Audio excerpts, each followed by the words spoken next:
Good day, everyone. For this pre-recorded video, so this will serve as our final project and at the same time our final exam also on software quality assurance. Okay? So, yung consolidation ng tanan. So, to compromise those our classes naton. So, butan na lang this aton nga final project. No? So, there will be no exam anymore on the software quality assurance. So, mahatag na lang ko final documentation for the software quality assurance. Okay? So the arrangement for the software quality assurance, since nga ano kamo 16 kamo kabilog, so we will divide the group into 4 groups syempre. Okay, para mag-equal sa 16, no? So meaning mayara kamo apat ka members sa isa ka group. Okay, so I will be also assigning the groupings, no, for our final project and final exam. Okay? Now, the content of our final project on the software quality assurance is, syempre, we have the introduction, syempre. So, since this is our documentation style of our software quality assurance, so normally kisa ka software quality assurance, normally kita na focus on the documentation on the part of the system, no, nga ginatawag or naga-develop sa system. Important ganyan document kita, no. So, under the subclass of, class, a subtopic of the introduction, we have the purpose. No? Define the project purpose and importance of SQA. Okay?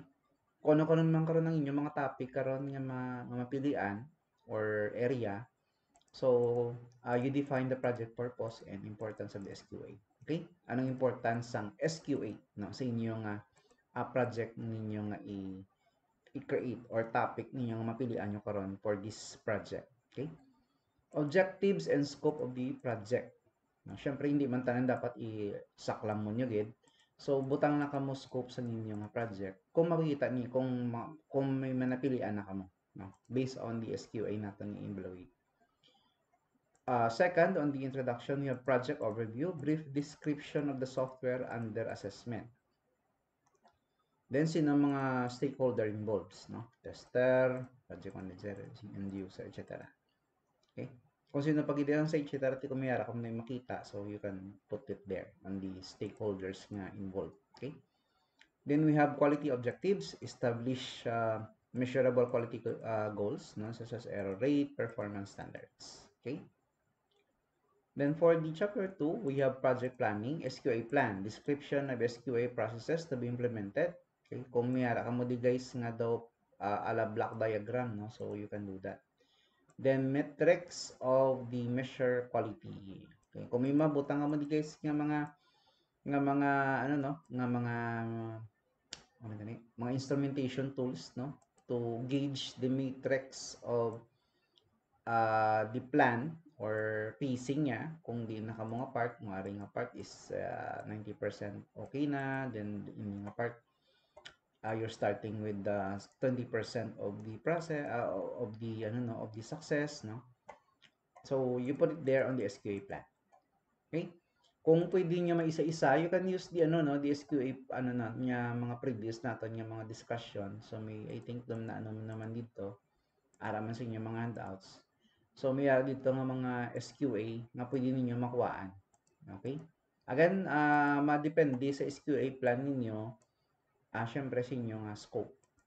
Okay, as I said, ni man tanan dapat sakla mo niya tanan. But if you want to, pwede man. No? So, I'm not limiting you on the part of the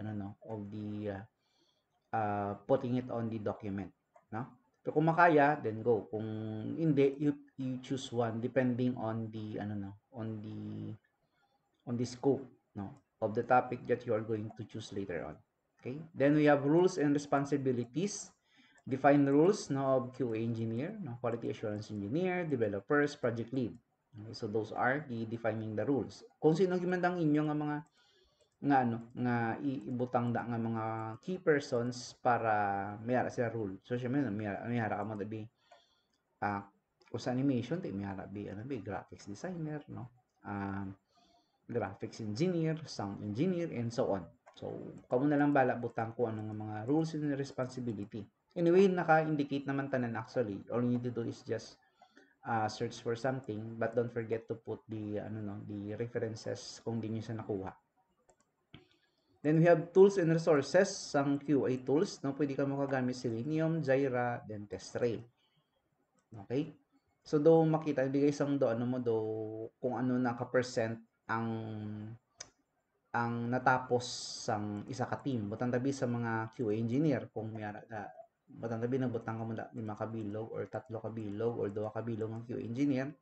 So, ano nang ilang natapos, developers naton, project leads, kung nang ilang mga natapos. Sa Jira, sa TestRail. Doon mga ano sila mo, mga instrumentations tool para mag-gauge nila kung di nang ilang timeline sang ilang task no, naging perform. No? Para makita nila kung ano kapulido ang ginhimo nila nga software.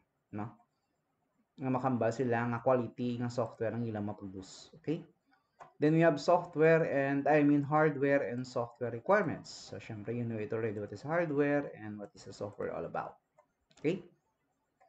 Then we have schedule and milestone, timeline for testing and phasing and deliverables. No? Ano mga deliverables nga dapat ninyo ibutang sa scheduling and milestone of your test phasing. Okay, kung mag-test ka mo bala? Ano ang mga deliverables magamit ka mo a sort of survey questionnaire, pwede mga mo kagamit normally do mga test questionnaire no, or pwede ka mo kagamit yung mga audit trail no, ma-audit ka mo kung din nga part ang damo bugs no, sa diri nga part very crucial, so din na part nga dapat improve no, so gamit ka mo mga deliverables nga pwede ma-assess ang software syempre nga i-implement ninyo later on. So although hindi man perfect inyo makita, pero at least mag-gauge ninyo nga you can assure to the client that the system or the software is actually working perfectly.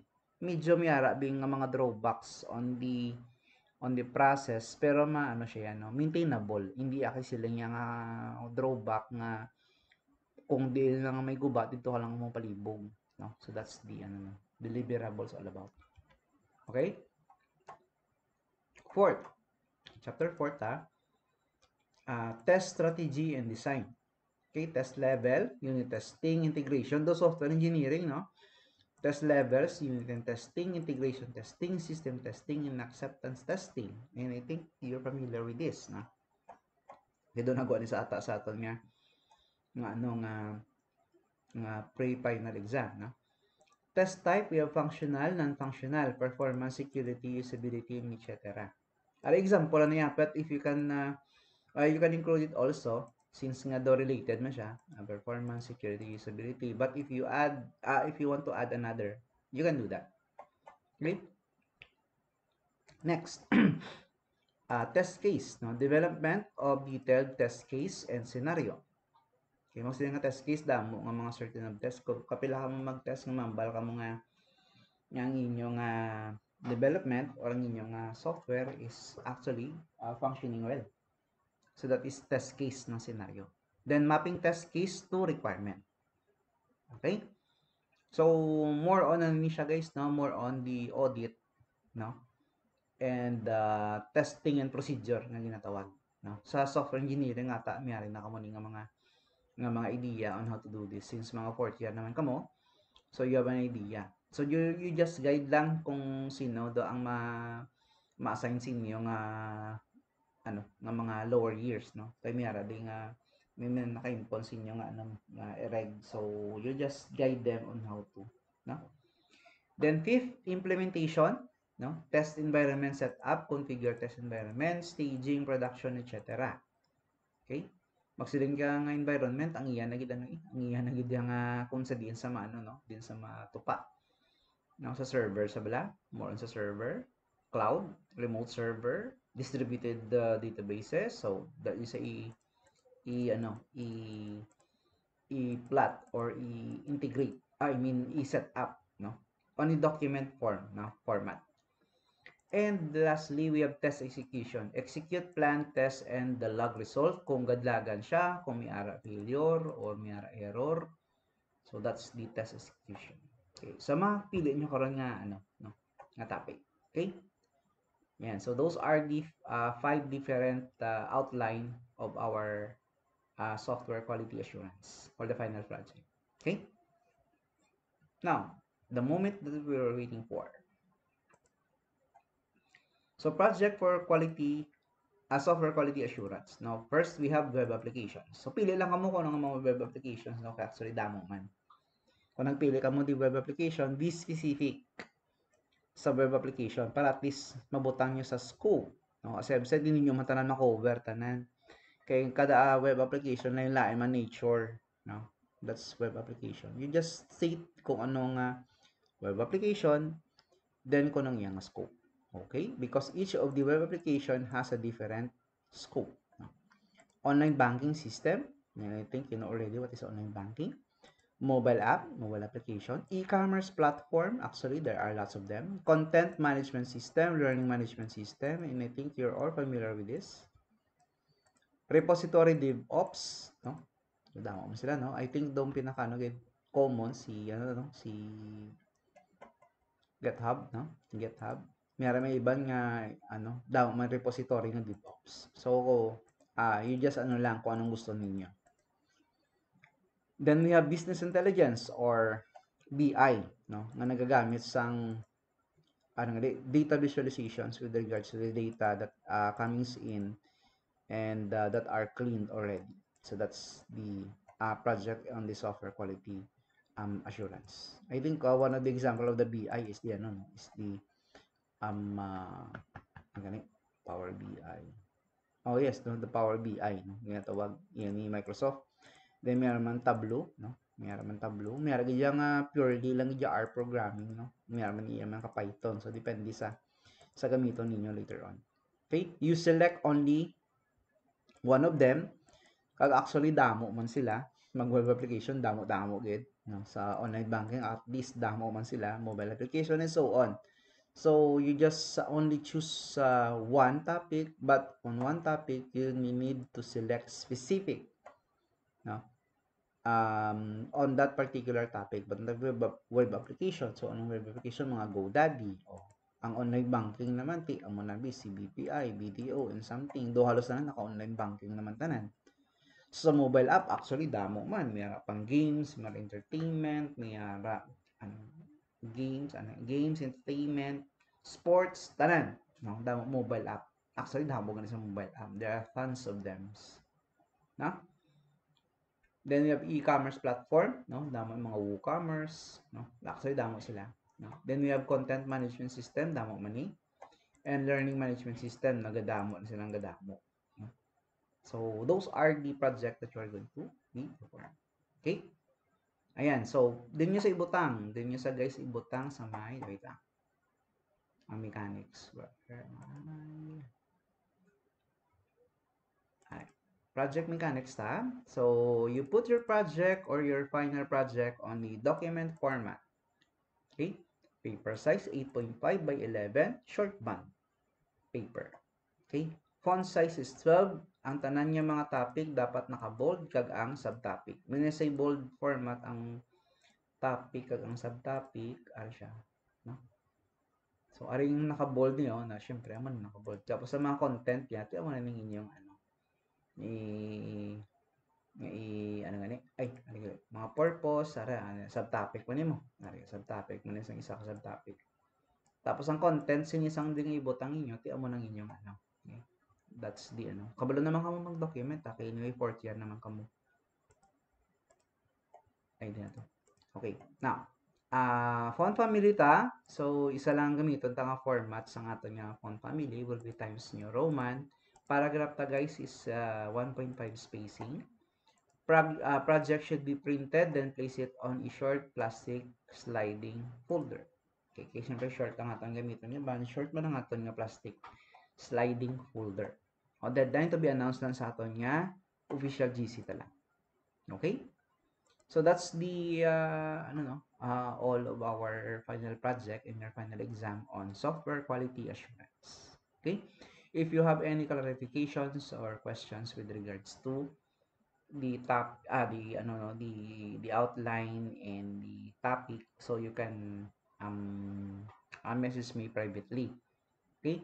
Pero ang guys, ang ako nga i-select randomly nga mga names of the group. Okay? Final na siya guys, hindi na pwede mang silo-silo. Okay? So muna siya dapat ang pinakaano sa grupo. Okay na? So again, if may mga question ka mo, you can message me anytime i-private message nyo lang ko. Okay? So see you guys. Thank you and good day.